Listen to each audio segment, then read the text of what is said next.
Hello everyone, this is your educator Manasi Gupta. Welcome to ready for study.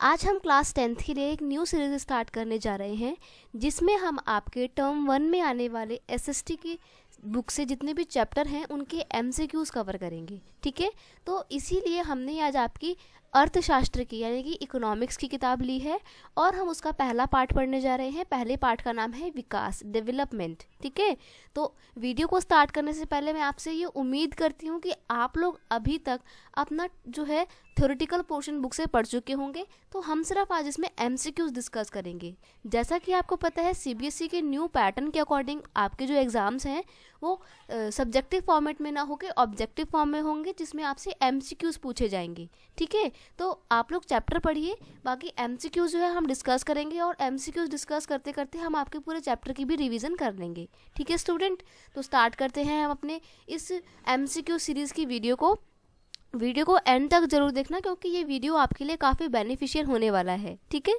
तो start करते हैं हम अपने इस वीडियो को. ठीक है, पहला क्वेश्चन है आपका, विकास की उपलब्धि को हम किस प्रकार से प्राप्त कर सकते हैं.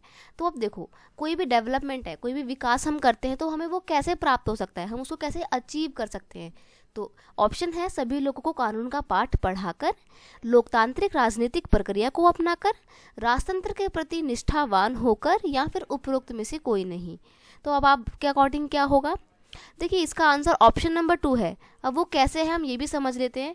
देखो कोई भी अगर कंट्री है, ठीक है, और उसको अपना विकास करना है तो वो सिर्फ अपने लोगों का विकास कानून के बल पे तो नहीं कर सकती ना. हम मानते हैं कि कानून जो है एक बहुत ही महत्वपूर्ण भाग जो है वो अपना प्ले करता है, महत्वपूर्ण रोल प्ले करता है किसी भी देश के विकास में. लेकिन सिर्फ कानून का पाठ पढ़ाकर आप विकास नहीं कर सकते हो. आपने अपने देश में कानून बना दिया, सब कानून का पालन कर रहे हैं, ठीक है, लेकिन अगर लोगों को कोई भी बेसिक चीज़ की ज़रूरत है तो वो कानून थोड़ी देगा उन्हें. समझ पा रहे हो, जैसे स्कूल है, अस्पताल है, कानून नहीं देता ये सब कुछ. ठीक है, तो वो कौन देगा, वो हमारी सरकार देगी. और एक अच्छी सरकार कैसे बन सकती है, एक लोकतांत्रिक राजनीतिक प्रक्रिया को अपनाकर. ठीक है, जिस देश में लोकतंत्र होगा वहाँ की सरकार अच्छी होगी, सरकार अच्छी होगी तो वो लोगों के विकास के लिए क्या करेगी, काम करेगी. तो इस तरीके से उस देश को जो है विकास का जो उपलब्धि है वो हासिल हो जाएगी. ठीक है, राजतंत्र में तो बिल्कुल नहीं, क्योंकि राजतंत्र में क्या होता है, राजा सिर्फ अपने बारे में सोचता है. ठीक है, तो वो विकास के लिए काम नहीं करेगा. इसलिए यहाँ पे आपका ऑप्शन नंबर 2 बिल्कुल ठीक होता है. ठीक है, नेक्स्ट क्वेश्चन है, पंजाब के समृद्ध किसानों के लिए विकास के क्या लक्ष्य होंगे. देखो अभी आप धीरे धीरे आगे जब पढ़ेंगे तो आपको पता लगेगा कि हर एक इंसान के लिए, हर एक वर्ग के लिए जो एक देश में रहते हैं सबके लिए विकास का अर्थ अलग अलग होता है, विकास के लक्ष्य अलग अलग होते हैं. ठीक है, जैसे कि मान लीजिए पंजाब के समृद्ध किसान हैं, समृद्ध मतलब काफ़ी प्रॉस्पेरियस, फले फूले अमीर से किसान जो है उनके लिए विकास का क्या उद्देश्य होगा, क्या लक्ष्य होगा. तो नंबर 1, उपज के लिए उचित समर्थन मूल्य की प्राप्ति. ठीक है, बिल्कुल ठीक है. ये मेहनती व सस्ते मजदूरों की प्राप्ति, ये भी ठीक है. उचित पारिवारिक आय की प्राप्ति, ये भी ठीक है. तो यहाँ पर आकर उपरोक्त सभी हो जाएगा. क्यों, देखो कोई भी एक अमीर किसान है वो यही चाहेगा ना कि वो जितने भी खेती करे उसको उसकी खेती की अच्छे पैसे मिले. ठीक है, अच्छे दामों पे बिक जाए उसकी खेती, उसका जो सामान है पूरा उत्पादन जो है वो अच्छे दामों पे बिके, तो वो यही चाहेगा. फिर वो ये भी चाहेगा कि वो अपना जो काम करता है उसको जो काम करने के लिए लेबर मिले वो सस्ती दरों पे मिल जाए, यानी कि उसको लेबर के लिए ज़्यादा खर्चा ना करना पड़े, वो भी यही चाहेगा. और अपनी पारिवारिक आय को कौन बढ़ाना नहीं चाहेगा. ठीक है, तो यहाँ पर आपका उपरोक्त सभी इसलिए बिल्कुल सही है.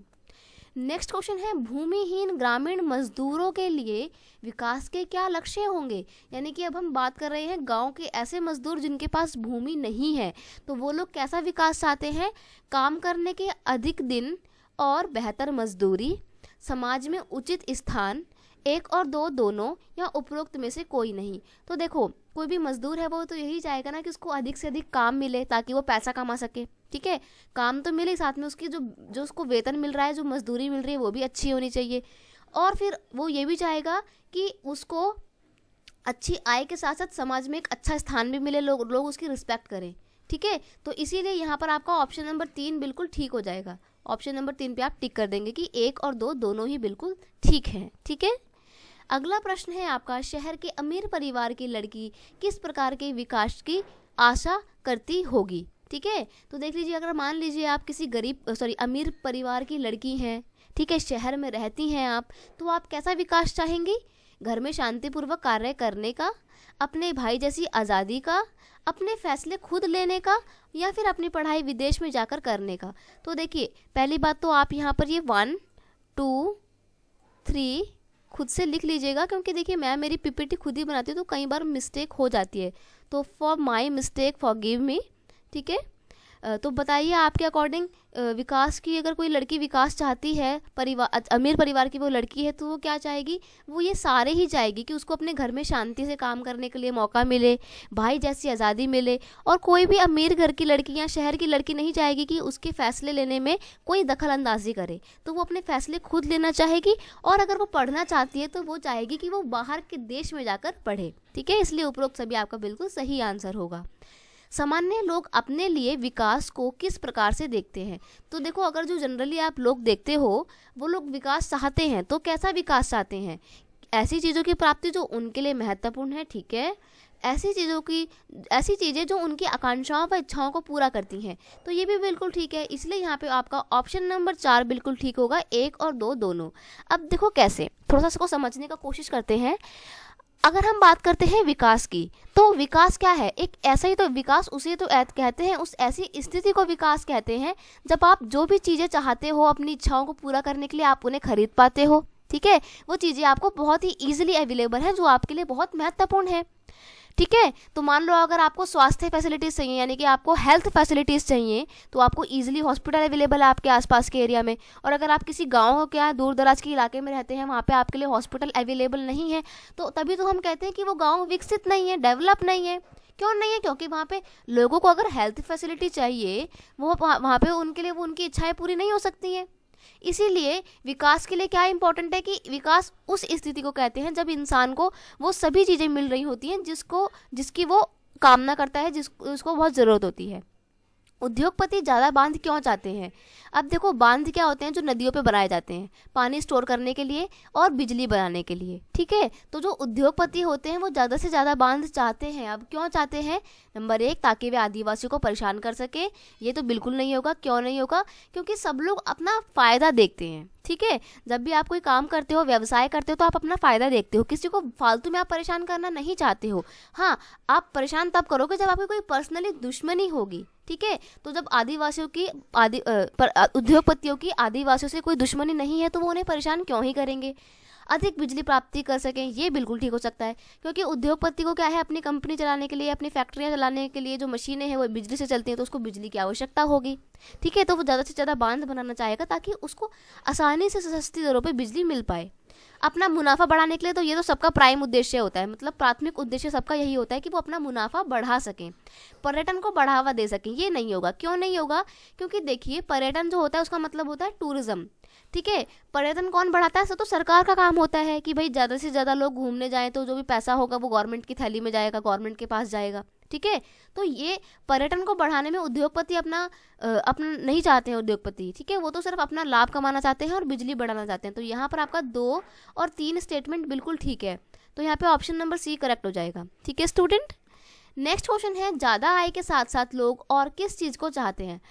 अब देखो, यहाँ पे आपको ये समझना है कि आप कहीं नौकरी करते हो, आगे जाके तो करोगे आप लोग नौकरी, और कहीं पे आप नौकरी कर रहे हो, वहाँ पे आपको 50, 60, 70 हज़ार रुपये आपकी सैलरी है। मान लो 70,000 सैलरी है, आपको अच्छी सैलरी मिल रही है, आप खुश हैं, लेकिन आपको ना बहुत सारी प्रॉब्लम्स का सामना करना पड़ रहा है। जैसे कि आपको वहाँ पे आपके साथ लोग अच्छा व्यवहार नहीं करते हैं। ठीक है, आप जो काम करते हैं वहाँ पे आपको स्वतंत्रता नहीं मिलती किसी तरीके की। आप सुबह जाते हैं, रात में निकल पाते हैं, उससे पहले आप कहीं जा नहीं सकते हो। ठीक है, साथ ही साथ आपको वहाँ पे आपके आसपास के जो कलीग्स हैं, यानी कि आपके साथी कर्मचारी जो हैं, वो आपको आदर नहीं देते हैं, आपसे बहुत ही गंदे तरीके से बोलते हैं, और जो काम आप करते हो वहाँ पे आपको कोई सुरक्षा नहीं है आपको मिल रही। तो अब आप बताओ, आप वो काम करना चाहोगे? नहीं चाहोगे ना, क्योंकि आपको अपने आसपास का व्यवहार अच्छा देखना है, आसपास का जो वातावरण है वो भी अच्छा चाहिए। तो पैसे के साथ साथ ये सभी चीज़ें बहुत ही इंपॉर्टेंट रोल प्ले करती हैं। ठीक है, क्योंकि इंसान सिर्फ पैसा नहीं देखता है, उसको अपनी आज़ादी भी देखनी है, आदर भी देखना है, और समानता का व्यवहार भी देखना है। जहाँ उसके साथ अच्छे से ट्रीटमेंट होगा वो वहीं जाएगा। अगला प्रश्न है, आदिवासियों के द्वारा बड़े बड़े बांधों का विरोध क्यों किया जाता है? तो अभी हमने पढ़ा था कि उद्योगपति जो है वो ज़्यादा से ज़्यादा बांध बनाना चाहते हैं।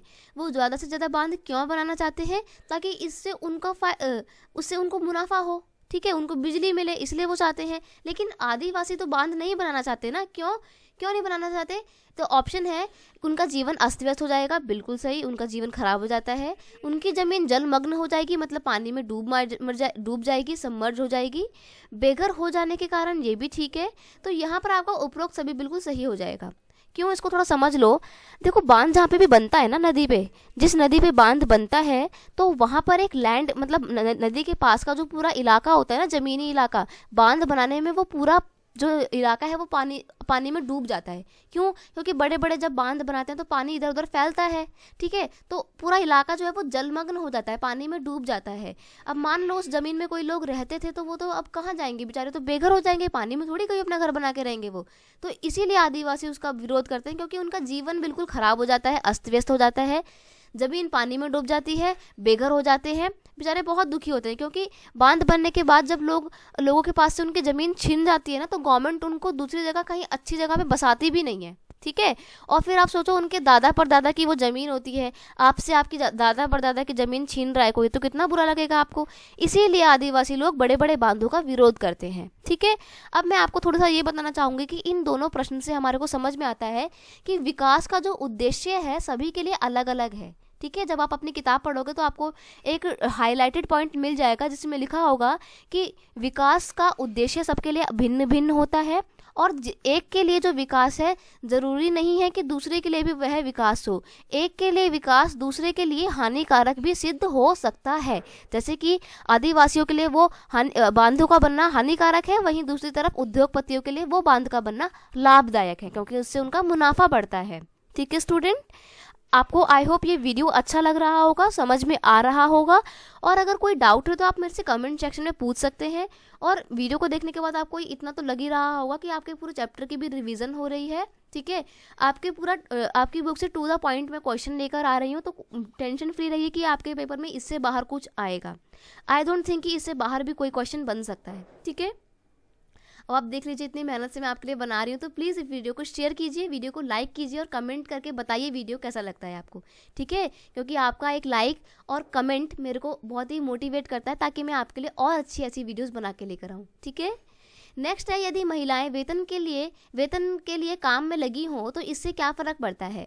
तो देखो, घर और समाज में उनकी गरिमा कम हो जाती है, या फिर कोई अंतर नहीं पड़ता है, या फिर उनकी कोई गरिमा ही नहीं होती, यानी कि कोई सम्मान नहीं होता है, या फिर घर और समाज में उनकी गरिमा बढ़ जाती है। तो देखो, अगर बात करें आज से 200-300 साल पहले की, तो लोगों की सोच बहुत पुरानी हुआ करती थी। महिलाओं को घर से बाहर काम करने की आज़ादी नहीं होती थी, और अगर कोई महिला घर से बाहर काम करने के लिए निकलती थी तो उसको बहुत ही गलत बोला जाता था कि ये औरत खराब है या जो भी कुछ है, ठीक है। लेकिन आज ऐसा नहीं है, आज वुमेन्स जो है बहुत इक्वली बॉयज़ की तरह काम कर रही हैं। तो अगर कोई लड़की घर से बाहर काम करती है तो समाज में उसकी गरिमा बढ़ती है। हालांकि आज भी कुछ लोग हैं जो मानते हैं कि महिलाओं को काम नहीं करना चाहिए, ठीक है, बहुत पुरानी सोच के लोग हैं। लेकिन हम अगर आपकी बुक के अकॉर्डिंग चलें तो आपकी बुक में बताया हुआ है कि घर से बाहर काम करने वाली महिलाओं के करने वाली जो महिलाएं हैं, समाज और घर में उनका स्थान जो है बढ़ता है, उनकी गरिमा बढ़ती है। अगला प्रश्न है, प्रति व्यक्ति आय से आप क्या समझते हैं। तो देखो, नाम में ही आपके इसके प्रश्न का उत्तर छिपा है। प्रति का मतलब होता है पर पर्सन, यानी कि एक इंसान, ठीक है। तो एक देश में जितने भी लोग रहते हैं उन सब लोगों की आय प्रति व्यक्ति आय कहलाती है आपकी। तो ऑप्शन है, जिस एक देश के आधे से अधिक लोगों की आय, तो बिल्कुल नहीं, क्योंकि हम बात कर रहे हैं प्रति व्यक्ति, यानी कि देश के सभी लोगों की आय, और ऑप्शन में तो बात हो रही है देश के आधे से अधिक लोगों की बात, ठीक है। तो ये तो ऑप्शन आपको एलिमिनेट वैसे ही कर देना कि भाई इसमें सारे लोगों की बात नहीं हो रही है आय की, ठीक है। नेक्स्ट है, राष्ट्रीय आय में जनसंख्या को भाग देकर प्राप्त आय। तो ये बिल्कुल ठीक है। मान लो आपके देश की राष्ट्रीय आय जो भी है, अगर आप उसको कुल जनसंख्या से डिवाइड करते हैं तो आपको पता लग जाएगा कि एक व्यक्ति की आय कितनी है, ठीक है स्टूडेंट। तो यहाँ पे ऑप्शन नंबर 2 बिल्कुल ठीक है, बाकी के ऑप्शन पढ़ने की जरूरत ही नहीं है, क्योंकि टाइम वेस्ट नहीं करना है हमारे को अपना, ठीक है। 90 मिनट्स मिलेंगे आपको अपना पेपर करने के लिए, तो आपको ध्यान से पहले क्वेश्चंस को अच्छे से रीड करना है और टिक करते जाना है। और आपको जो लगता है, पहले तो आपको देखो सारे ऑप्शन पढ़ने हैं, ये बात तो है कि ऑप्शन पढ़िए, लेकिन अगर आपको लगता है कि पहला ऑप्शन ही बिल्कुल ठीक है, आपने पढ़ा है, तो फिर आप दूसरे क्यों पढ़ रहे हैं, समझ रहे हैं।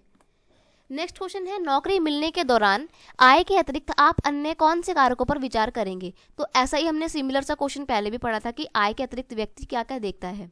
तो देखो आसपास के वातावरण पर बिल्कुल सही, अपना देखेंगे आसपास का एनवायरनमेंट कैसा है, आसपास के लोग कैसे हैं। सुरक्षा की भावना पर बिल्कुल सही कि भाई देखो हम वहाँ पे नौकरी करने जा रहे हैं, एक जगह पे हम कम नौकरी कर रहे हैं लेकिन काम की गारंटी है कि यहीं पे हम बने रहेंगे, अगले 1-2 साल तक हमें कोई नहीं निकालेगा।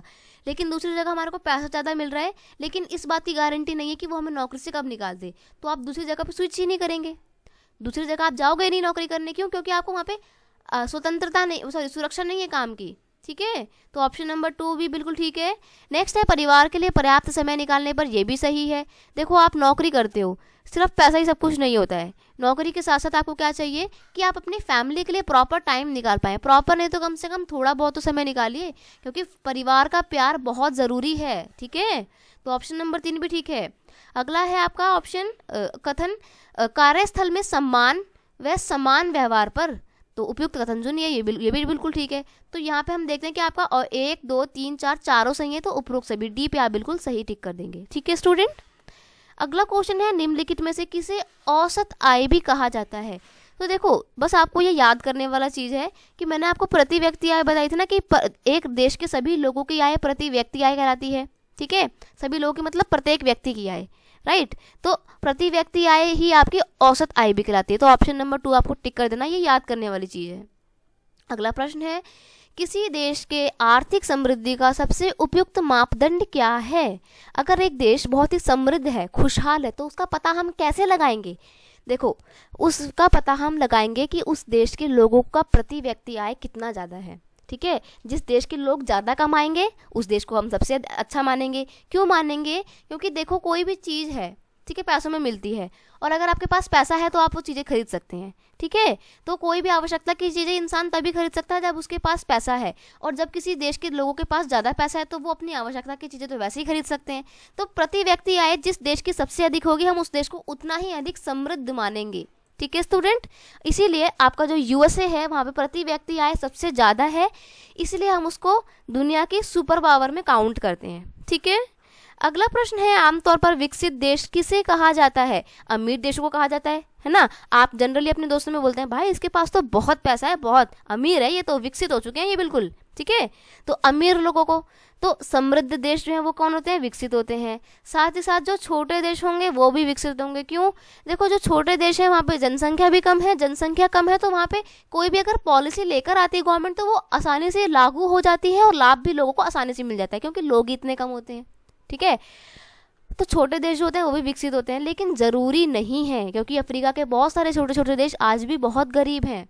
मध्य पूर्व के देश यानी कि यूरोप के हो गए, जो आपके मिडिल ईस्ट में हो गए, आपके कौन से सऊदी अरेबिया हो गया, है ना, यूएई हो गया, अबू धाबी हो गया, ये सब क्या है बहुत ही अमीर अमीर देश है। अबू धाबी तो कंट्री है यूएई की यार।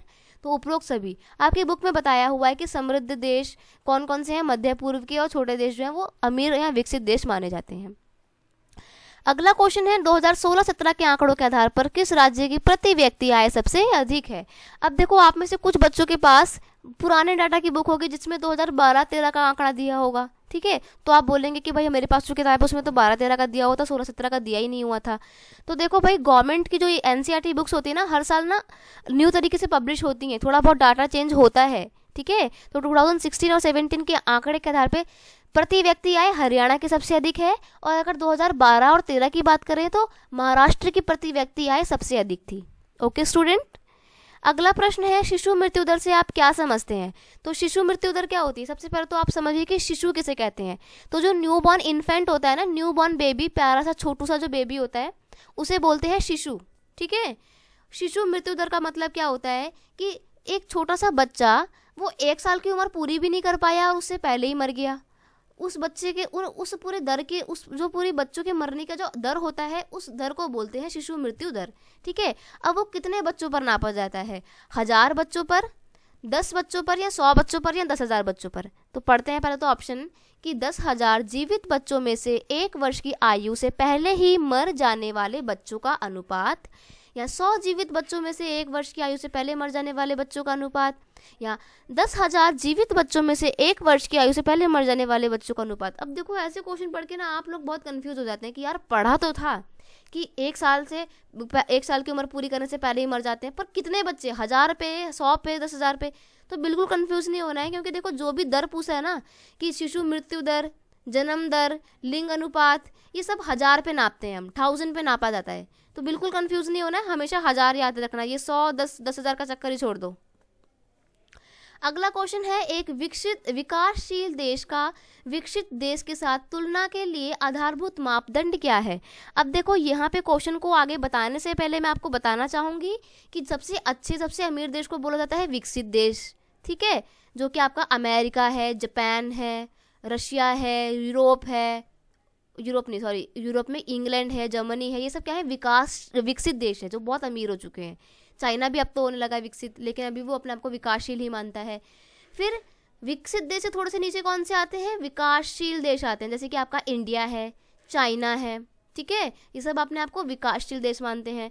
फिर आपके आते हैं अल्प विकसित देश या अविकसित देश, वैसे अल्प विकसित ही बोला जाता है, तो वो होते हैं थोड़े से गरीब देश जो विकास को अभी पूरी तरीके से प्राप्त नहीं कर पाए हैं और अभी उनको विकास करने के लिए बहुत कुछ करना बाकी है। तो ज़्यादातर जो अफ्रीका के देश हैं वो अल्प विकसित माने जाते हैं, या फिर दक्षिणी अमेरिका के जो देश हैं, वेनेजुएला हो गया, आपका अमेजोन हो गया, ब्राज़ील हो गया, ब्राज़ील तो खैर अच्छा खासा है, लेकिन वहाँ आसपास में इक्वाडोर वगैरह ये सब जो देश हैं काफ़ी गरीब देश हैं ये, तो ये अल्प विकसित माने जाते हैं, ठीक है।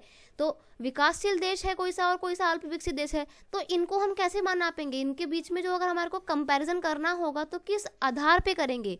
तो देखो भाई, जब भी हम कोई भी कंपैरिजन करते हैं ना, तुलना करते हैं, तो हमारे को एक आधार जरूर चाहिए होता है। तो वो आधार क्या होगा अगर देशों की तुलना करनी है, राष्ट्रीय आय, प्रति व्यक्ति आय, मानव विकास सूचकांक या देश में आधुनिकता का विस्तार। तो देखो ऑप्शन नंबर 1, 2, 3 कथन नंबर 1, 2 और 3 आपके बिल्कुल सही हैं। तो देख लो कौन से ऑप्शन में 1, 2, 3 है, ऑप्शन नंबर ए में, ठीक है, तो ये बिल्कुल सही कर देना है। अब देखो देश में आधुनिकता का विस्तार, आधुनिकता का मतलब होता है मॉडर्निटी। जिस देश में ज़्यादा मॉडर्न लोग रहते होंगे वो ज़्यादा विकसित माना जाएगा, ऐसा बिल्कुल नहीं है, ठीक है। क्योंकि दिल्ली में ही देखिए आप लोग, कुछ लोग बहुत ज़्यादा विकसित हैं, बहुत अमीर हैं, लेकिन बहुत लोग तो अभी भी ऐसे हैं जो भूखे मर रहे हैं, ठीक है। तो मॉडर्निटी पे नहीं जाते हैं हम लोग कि भाई कौन देश का कपड़ा, लोग कितना अच्छा कपड़ा पहन रहा है, इस पे नहीं देखते हैं। मॉडर्निटी, आधुनिकता को बिल्कुल नहीं देखते हैं। देखते हैं तो किसको, कि उस देश के लोग कितना कमा पा रहे हैं, कितना अच्छे से खा पा रहे हैं, रह पा रहे हैं, स्वास्थ्य सुविधाओं का लाभ उठा पा रहे हैं, ये सब कुछ। अगला प्रश्न है, ये देखो, ये क्वेश्चन आपके पेपर में जरूर आएंगे। अगर आप गवर्नमेंट स्कूल के बच्चे हैं और आपने अपनी वर्कशीट पढ़ी है दिल्ली के बच्चों ने, तो आपके दिल्ली की जो वर्कशीट आती है, डोर दिल्ली वर्कशीट, उसमें ये क्वेश्चन बहुत आते हैं, अभिकथन और कारण वाले। इन क्वेश्चंस को बोलते हैं एजर्शन, ठीक है। ये आपके पेपर में जरूर आएंगे, जिसमें आपको अभिकथन दिया होगा, दो कथन दिए होंगे और आपको बताना है कि वो दोनों सही है या नहीं है, और जो कारण दिया हुआ है वो अभिकथन की सही व्याख्या करता है या नहीं करता है, ठीक है। तो पढ़ते हैं, अभिकथन दिया हुआ है, विभिन्न लोगों की राष्ट्रीय विकास के संदर्भ में भिन्न भिन्न धारणाएं होती हैं। तो ये बिल्कुल सही है, क्योंकि हमने पढ़ा ना कि भाई पंजाब के किसान की विकास के संदर्भ में धारणा अलग है, भूमिहीन ग्रामीण मजदूर की अलग है, शहर के अमीर परिवार की लड़की की अलग है, ठीक है। आगे हम पढ़ेंगे कि एक देश का शिक्षित बेरोजगार है, उसकी क्या अलग धारणा होती है। ओके स्टूडेंट, तो देखो कारण क्या है, ये ऊपर वाला कथन बिल्कुल सही है। कारण पढ़ते हैं कि राष्ट्रीय विकास का संबंध औसत आय में वृद्धि, समाज के सर्वांगीण विकास से है। ये बिल्कुल ठीक है कि भाई एक देश का विकास तभी माना जाता है जब वहाँ के लोगों का, समाज का सर्वांगीण विकास होता है, वहाँ के लोगों की आय में वृद्धि होती है। लेकिन एक बात ध्यान करने वाली है कि दोनों ही कथन सही तो हैं, लेकिन एक दूसरे से इंटर रिलेटेड नहीं है। तो हम ये कह सकते हैं कि ऑप्शन नंबर 1 बिल्कुल ठीक है कि अभिकथन ए और कारण आर दोनों तो सही है, लेकिन कारण जो है वो अभिकथन की सही व्याख्या नहीं करता। तो यहाँ पे ऑप्शन नंबर 1 नहीं, ऑप्शन नंबर 2 सही होगा, ठीक है स्टूडेंट। अगला क्वेश्चन है, इसमें से कौन सी किसी देश के विकास की विशेषता नहीं है। तो देश के विकास की विशेषता नहीं है पूछा है, ये नहीं बोला कि विकास की विशेषता है। ध्यान से पढ़ना है आपको क्वेश्चन को। बहुत सारे स्टूडेंट तो जल्दबाजी में क्या करते हैं ना, बड़े बड़े स्टेटमेंट देखते हैं तो बोलते हैं अरे कौन पढ़ेगा, ऐसी जय माता दी करते हैं और टिक कर देते हैं किसी पे भी।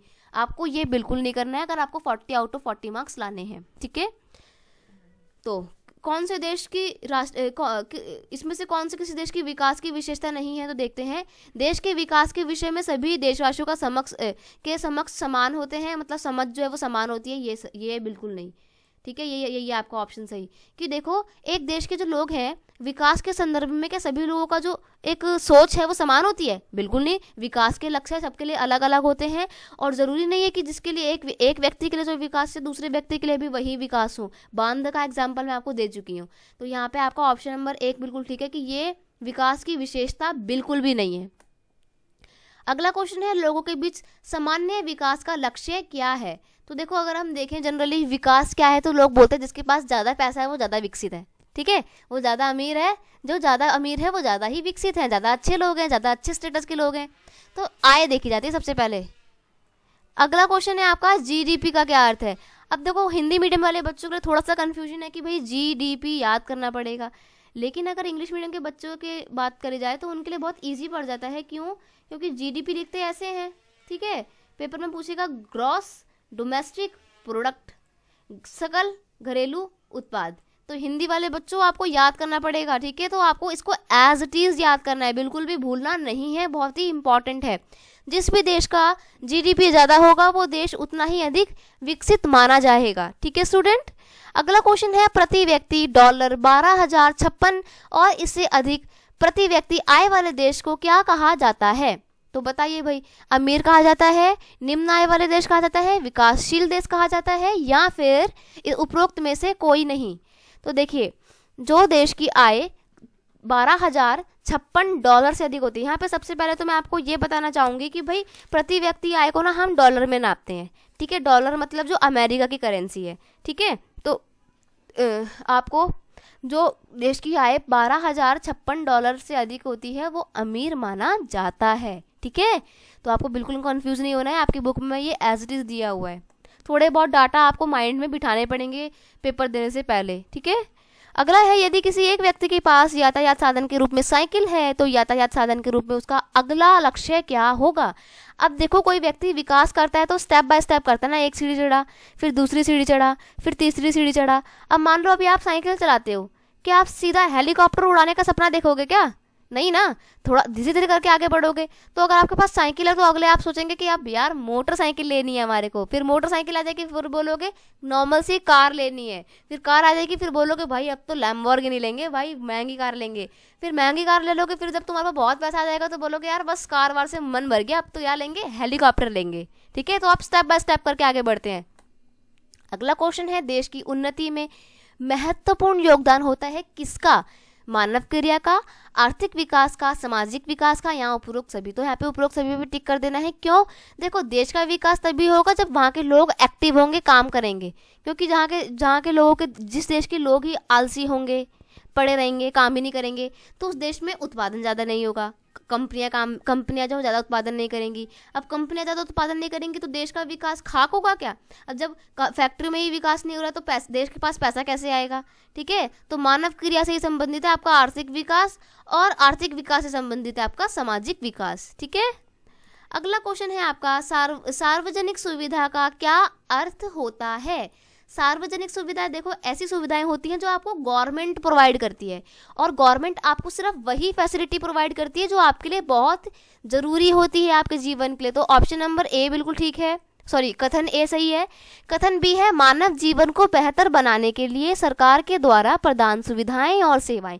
ये भी सही है, क्योंकि देखो सरकार आपको वही सुविधाएं देंगी जो आपको आपके जीवन को बेहतर बनाती हो। जैसे कि आपको सरकार देगी, अस्पताल देती है ताकि आप अपने जीवन को अच्छा कर सकें, कोई बीमार ना रहे, ठीक है। आपको अस्पताल के साथ साथ स्कूल भी दिए जाते हैं ताकि आप लोग पढ़ लिख के साक्षर बनेंगे तो आप एक जिम्मेदार नागरिक बन पाएंगे, ठीक है। आपको पार्क की फैसिलिटी प्रोवाइड करी जाती है। क्यों? क्योंकि पार्क से क्या होता है, व्यक्ति का स्वास्थ्य अच्छा रहता है। लेकिन आपको देखो थिएटर वगैरह जैसी फैसिलिटी गवर्नमेंट नहीं प्रोवाइड करती है, क्योंकि वो आपके मनोरंजन से संबंधित है, ठीक है, विकास से संबंधित नहीं है वो इतना ज़्यादा।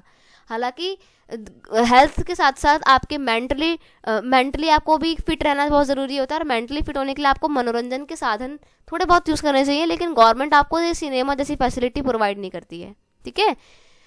तो यहाँ पे आपका ए और बी बिल्कुल ठीक है, ऑप्शन नंबर 3 पे आप टिक कर देंगे। तो बस ये आपकी वीडियो इतनी ही थी।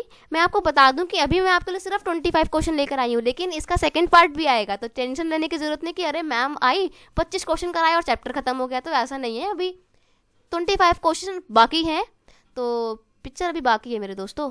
ठीक है, मिलेंगे नेक्स्ट वीडियो में। और अगर वीडियो अच्छा लगता है तो अपने दोस्तों के साथ शेयर कर देना। नए हो तो सब्सक्राइब करना मत भूलना चैनल को, ठीक है। मुझे मोटिवेट करने के लिए आपके थम्स अप जरूर आने चाहिए मेरे पास। मिलते हैं नेक्स्ट वीडियो में, तब तक के लिए thank you so much, bye bye.